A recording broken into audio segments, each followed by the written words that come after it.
guys, welcome back to the Nomads show. So in this episode, we're going to focus on the topic of goal setting, right? So I would say goal setting is very important for everyone because it gives us direction where we want to go towards, right? What are the things that we want to strive for in life, right? So personally, I like to set my goals at the end of the year, right? For the coming year. So I like to see which things to achieve, right, in the various aspects of my life.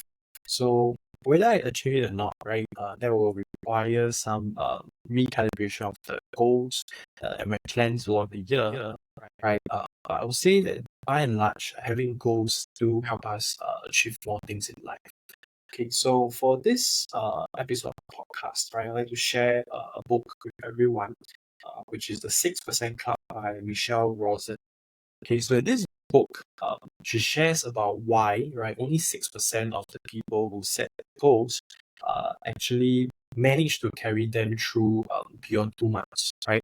So in fact, based on this statistics, 94% actually fail to carry out their goals, or they just totally give up their goals within 2 months of setting, right? So this is equivalent to saying that if you were to set our goals at the start of at the end of the year, right, in September, sometime around the end of December, and then for these goals to be achieved within the next 12 months, right, coming year, most of us will actually fail to get through with it, right, to continue these goals, these plans by February, right? So this is actually an astounding statistics. Dr. Michelle actually provides some strategies, right? Some reasons, some insights into why this is actually the case.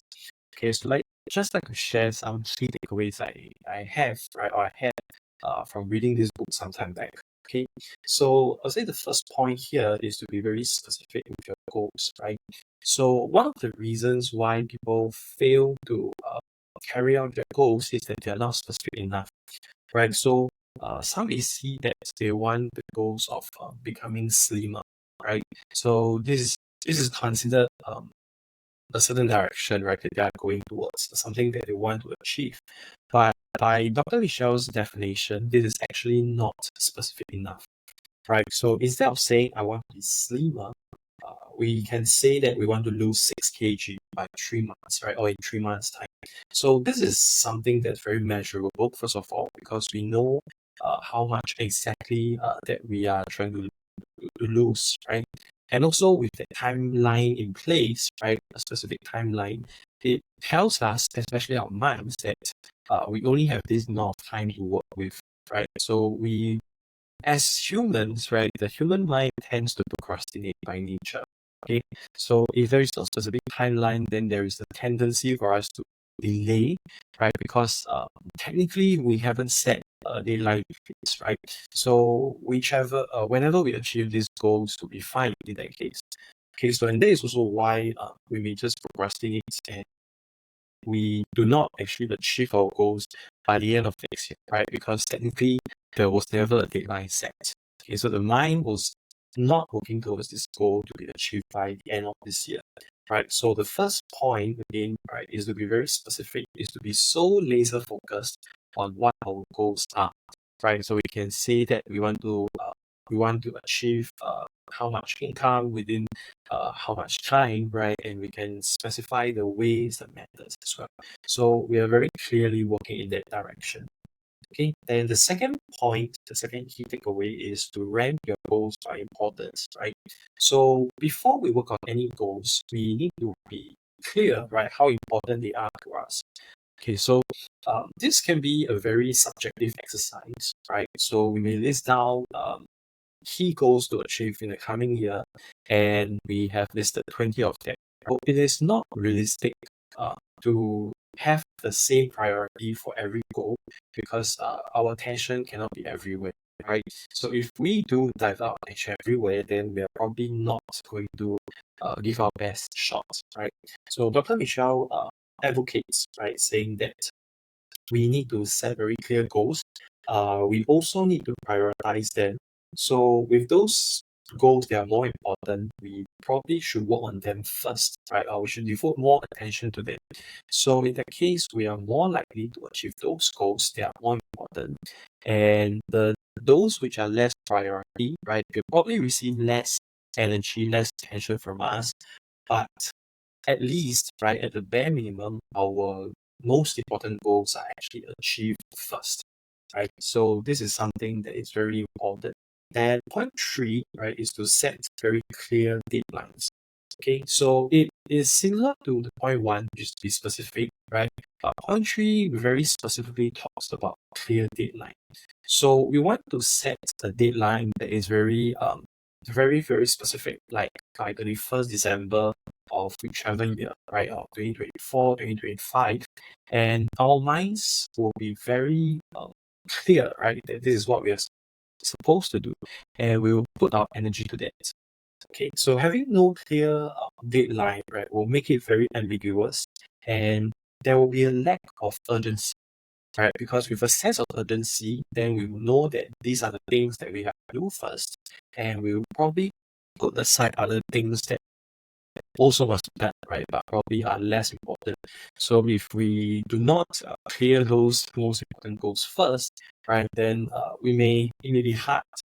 We may feel like we're letting ourselves down, right? So there is this sense or this need to trick our minds with very clear goals, very clear deadlines as well.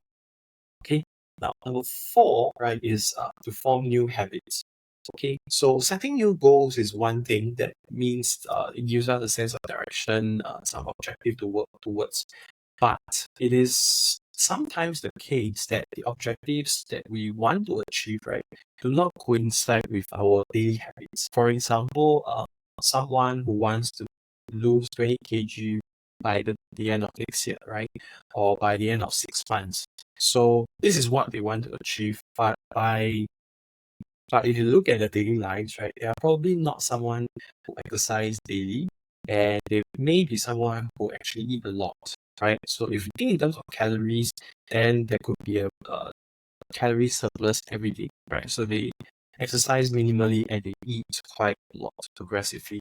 So in that case, right, to actually achieve these goals, it is not just being specific and having a clear deadline with this goal, but actually to change the habits. So we may need to adjust our eating habits, right? We may need to eat less. We may need to choose what we eat carefully. We may need to set very clear exercise goals. So in that case, we may need to set aside time every week, right, to go to the gym, to do some cardio, right, or even to enlist the help of a fitness coach. So this is a break away from our old habits, right? But again, there is always this saying, right? It is quite silly to expect a different result when you're doing the same thing, right?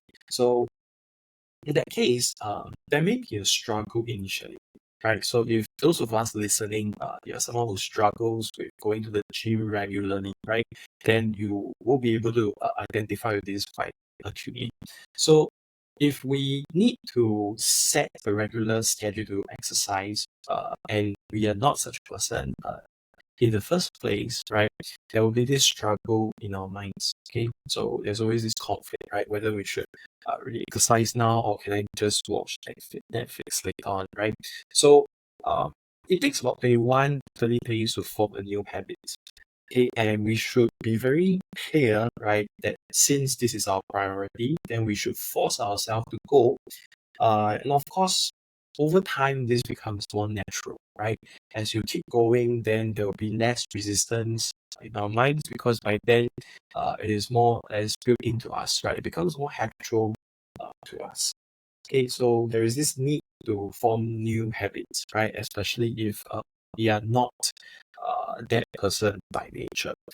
Okay, so the last point five, is to be very dynamic with our goals. With our goals, sometimes it may not be very achievable, right? Because in the first place, if we have a longer timeline, right? So suppose now is December and we're setting our goals for the next 12 months for the coming year, then we may be very ambitious, right? And there's nothing wrong with this, but we may be very ambitious and we want to achieve so much, right?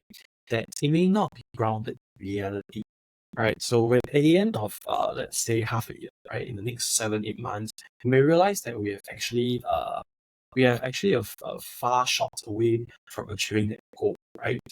Suppose we want to achieve an income of $1 million by the end of next year, right? And we have only just earned $100,000, okay, which is not too bad, right? But it's still it's a long shot, right, from our goal.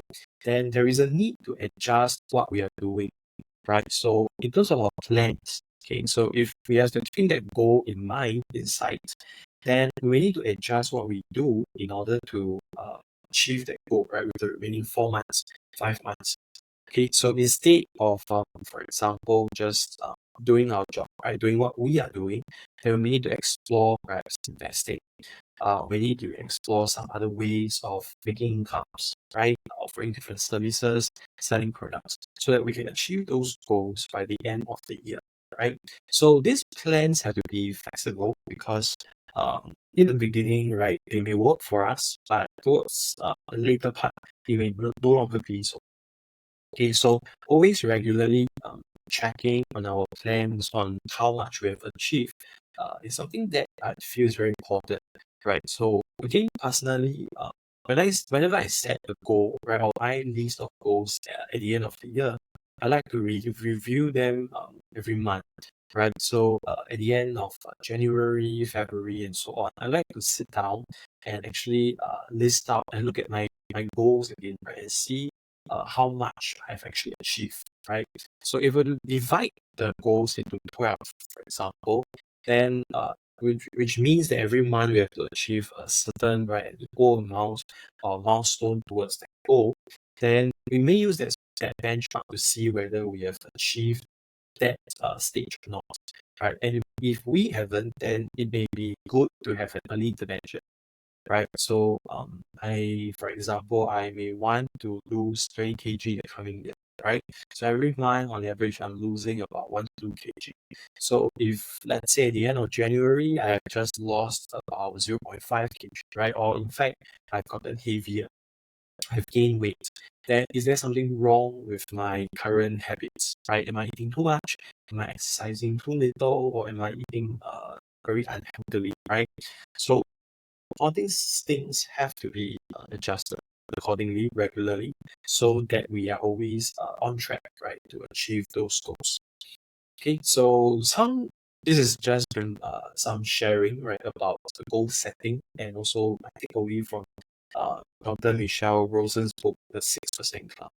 Okay, so I hope you guys do check out this book as well, and we'll be back soon with another episode of the book sharing Play Day Chapter Digest.